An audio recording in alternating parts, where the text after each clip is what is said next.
Welcome back guys. आज हम class 9 science NCERT के चैप्टर 5 का पार्ट 2 पढ़ेंगे। अब हमें पढ़ना है प्लाज्मा मेम्ब्रेन के बारे में। प्लाज्मा मेम्ब्रेन को सेल मेम्ब्रेन भी बोला जाता है। This is the outermost covering of the cell that separates the content of the cell from its external environment. देखिए, अगर ये सेल है तो सेल की आउटर कवरिंग को बोला जाता है प्लाज्मा मेम्ब्रेन। प्लाज्मा मेम्ब्रेन के बाहर होता है एक्सटर्नल एनवायरनमेंट और प्लाज्मा मेम्ब्रेन के अंदर होता है सेल का कंटेंट। तो सेल के कंटेंट को एक्सटर्नल एनवायरनमेंट से सेपरेट करती है प्लाज्मा मेम्ब्रेन।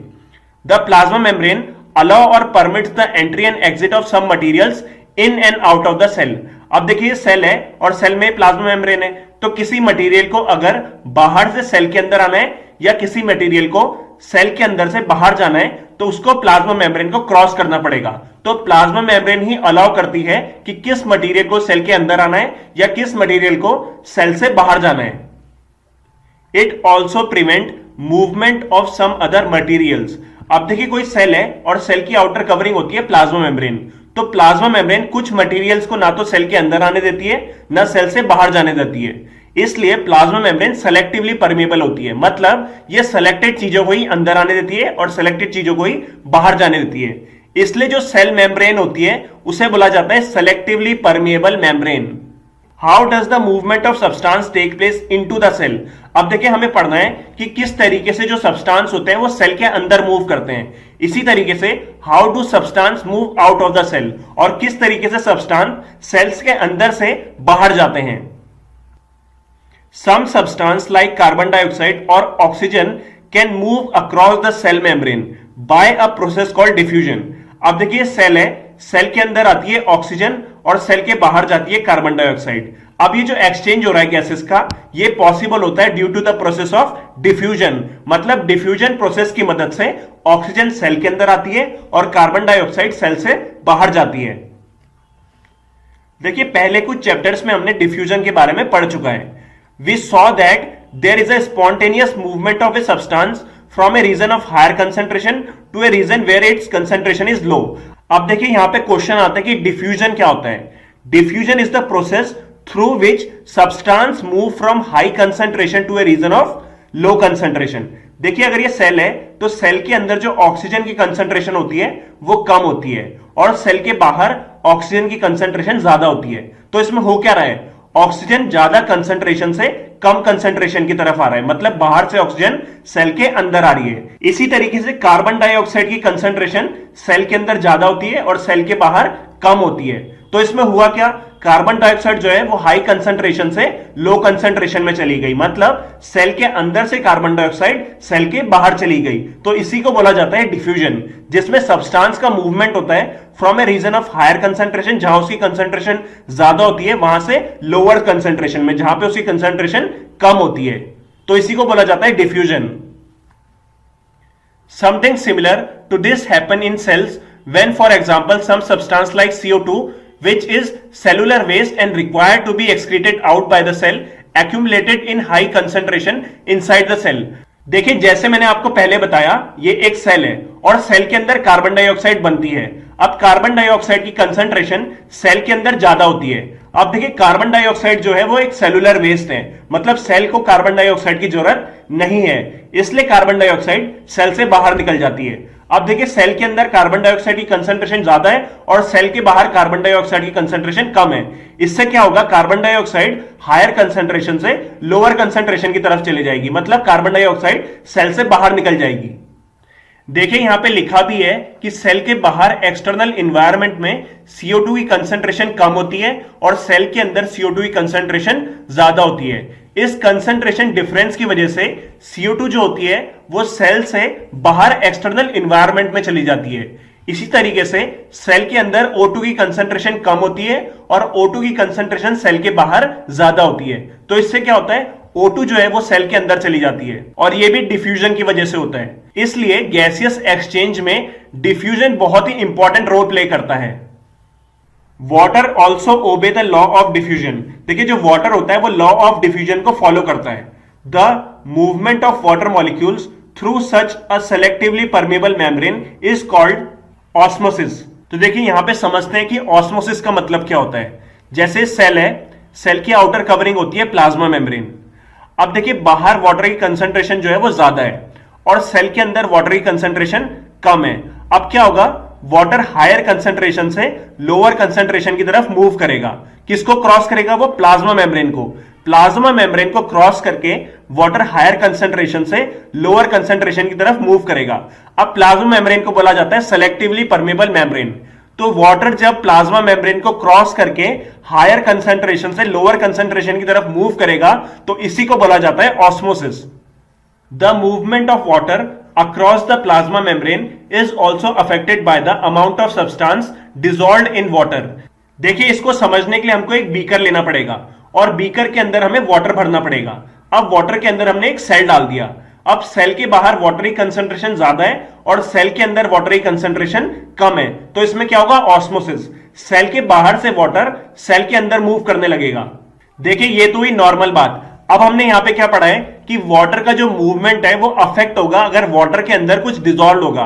तो इसको समझने के लिए भी हम एक बीकर लेते हैं और बीकर के अंदर हमने वाटर भर दिया और इस वाटर के अंदर हमने बहुत सारा सॉल्ट डाल दिया। तो सॉल्ट क्या करेगा, वाटर के मॉलिक्यूल्स के साथ बॉन्ड बना देगा। तो इससे जो फ्री वाटर का कंसंट्रेशन है वो कम हो जाएगा। मतलब यहां पे वाटर की कंसंट्रेशन कम हो जाएगी सॉल्ट के डालने से, क्योंकि सॉल्ट जब हमने डाला वाटर के अंदर तो सॉल्ट ने वाटर के मॉलिक्यूल्स के साथ बॉन्ड बना लिया, जिससे फ्री वाटर की जो कंसंट्रेशन है वो कम हो गई। अब अगर हम इसमें सेल को डालेंगे तो सेल में क्या होगा, वाटर की कंसंट्रेशन ज्यादा होगी और सेल के बाहर वाटर की कंसंट्रेशन कम होगी। इससे क्या होगा, सेल वाटर को बाहर छोड़ देगा। तो जैसे ही हमने वाटर के अंदर काफी सारा सॉल्ट डाला, उस वजह से कंडीशन जो है वो रिवर्स हो गई, क्योंकि पहले क्या हो रहा था, वाटर जो है वो बाहर से सेल के अंदर जा रहा था। अब हमने ऐसा वाटर लिया जिसमें सॉल्ट बहुत ज्यादा है, उसमें क्या हो रहा है, सेल जो है वो वाटर को लूज कर रहा है, मतलब सेल के अंदर से वाटर बाहर आ रहा है।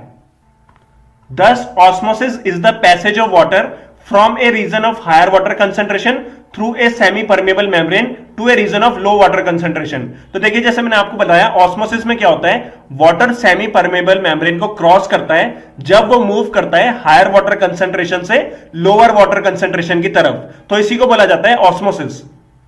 अब देखिए, यहां पे एक क्वेश्चन आता है कि क्या होगा अगर हम एनिमल सेल और प्लांट सेल को ऐसे वाटर में डालें जिसमें शुगर या सॉल्ट मिली हुई हो। तो ऐसा करने पे तीन चीजें होंगी।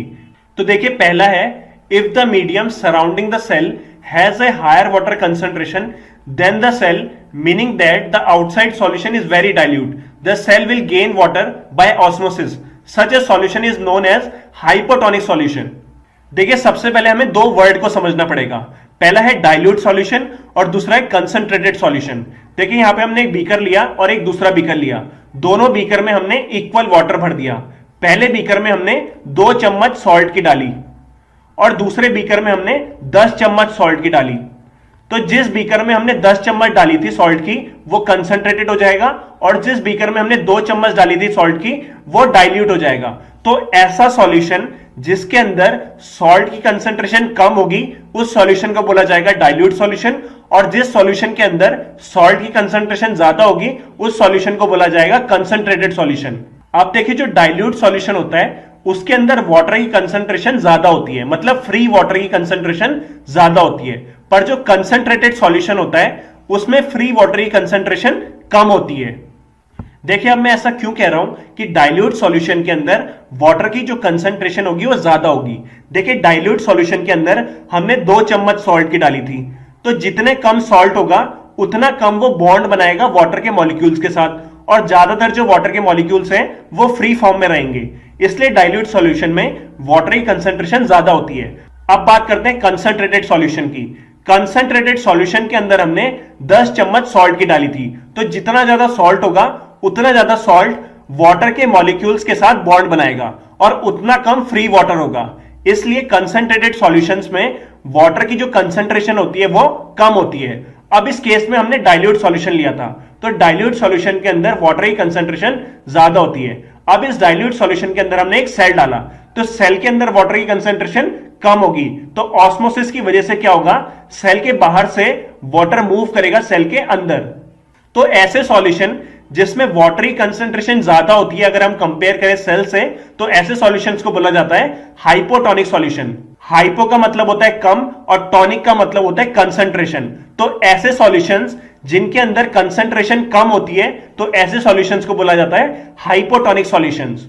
देखिए हाइपोटोनिक सॉल्यूशन में जब हम सेल को डालते हैं तो सेल के अंदर भी वाटर जाता है और सेल से बाहर भी वाटर जाता है, पर ज्यादा वाटर सेल के अंदर आता है और बहुत कम वाटर सेल के बाहर जाता है। इससे क्या होता है, सेल के अंदर वाटर की कंसंट्रेशन बढ़ने लगती है, जिससे सेल स्वेल हो जाता है, मतलब बड़ा हो जाता है।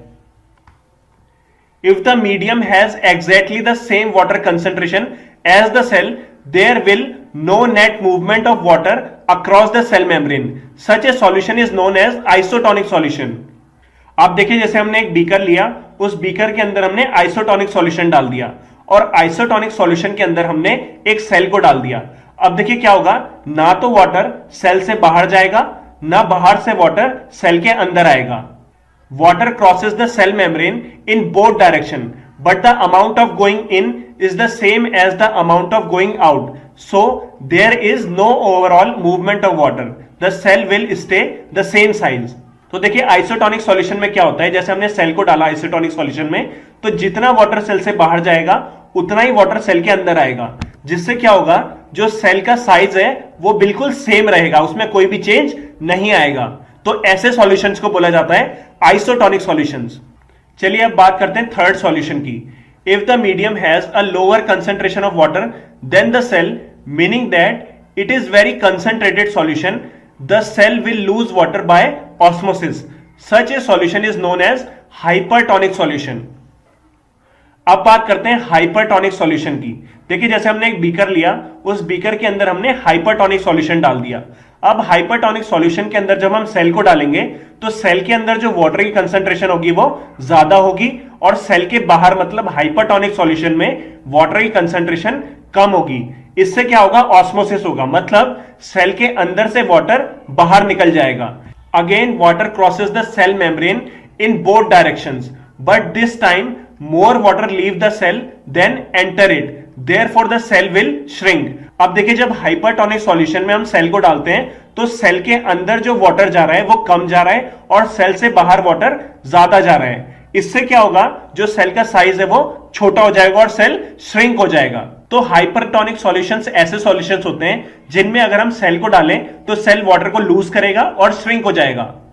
Thus osmosis is a special case of diffusion through a selectively permeable membrane. तो देखिए ऑस्मोसिस एक स्पेशल टाइप का डिफ्यूजन है जिसमें वाटर का मूवमेंट होता है थ्रू सेलेक्टिवली परमेबल मेम्ब्रेन या प्लाज्मा मेम्ब्रेन। चलिए अब कुछ एक्टिविटीज को देखते हैं। अब हमें एक्टिविटी 5.3 देखनी है। इसमें हमें देखना है कि एग में ऑस्मोसिस कैसे होता है।